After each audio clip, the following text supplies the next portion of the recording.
Dati, akala ko basta may ma-upload ka, content creator ka na. Pero, hindi pala.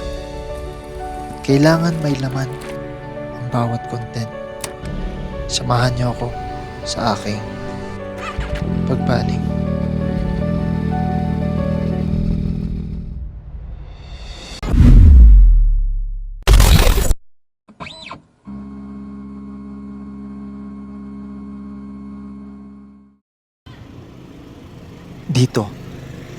Dito nagsimula ang adventure ko.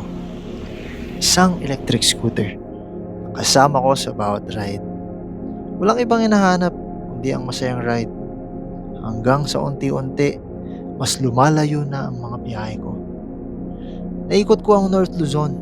Kasama lang ito. Walang gas, pero kailangan i-charge. At sa bawat hinto, may pahinga. May kwento. Nai-enjoy ko ang patag, ang mga diretsong kalsada, pati na rin ang pag-akyat ng Baguio. Pero hindi lahat masaya. May mga pagkakataon na hindi mo inaasahan. Pagkakamali, disgrasya. Mga pagkakataon na akala mo hanggang doon na lang. Doon ko unang naramdaman na hindi biro ang daan na pinasok ko. Pero hindi ako tumigil. Sa halip, pinili kong bumangon. Pinili kong mas maging matatag. Mas handa, mas sigurado. At dito, unti-unti kong tinupad ang matagal ko ng pangarap. Ang magmotor.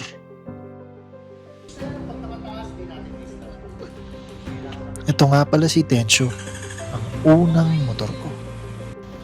Isang CB650R. Dito, sinikap kong mas pagbutihin pa ang content ko.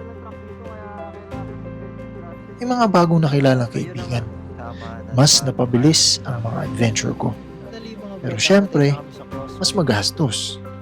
Ngunit, bawat piga ng silinyador ay katumbas naman ito ang hindi may kukumparang saya sa bawat biyahe. Hindi lang pala ito tungkol sa content. Ito pala ay tungkol sa journey. Kamusta naman ang content creation ko sa big bike? Ayun, dire-diretso sa paggawa hanggang matuto. Kahit hindi ko pa alam ang signature content ko, tinutuloy ko pa rin ang pag-upload ng mga rides ko. Ang importante, sa stage na to, matuto ako. Hanggang dumating ang pangarap kong ride, ang Boss Ironman 2024. Naalala ko noon wala pa akong motor pero pinangarap ko na sumama dito. Hindi dahil puro bilis, kundi may purpose ang ride. Survive sa 24-hour challenge. Record shot, sorong! May salong! Ito ang pinaka-challenging na event. Sumemplang pa nga ako dito eh. Home court ko pa. Nag-iisip ako kung tatapusin ko pa pero dahil matagal ko na itong ginusto, nagpasya akong tapusin. At ayun, natapos ko naman. Pero ang pinakamasarap, may nag-aabang sa finish line. Si Miss Jejabel. Ang saya. Fulfilling. Last na pala ito for Luzon. Buti na lang tinapos ko. Malaking bagay yung mga ganitong rides sa content ko. Ang dami kong nakakasama. Ang dami ko rin natututunan. Dito, nagkakaroon ng direksyon ng vlogging ko. Hanggang sa nakapag-upgrade ako ng motor. From CB650R to MT-09. Sobrang saya. Parang biglaan nga yun nangyari. Pero kahit nagpalit na, pilit pa rin sumasagi sa isip ko. Ano nga ba talagang gusto ko ipakita sa followers? Nag-explore ako ng mga contents. May daily ride contents na madalas nagiging toxic ang comment section. Kaya, umanap ako ng ibang anggulo. Isang anggulo na nagbibigay inspirasyon at kaalaman, hindi toxic.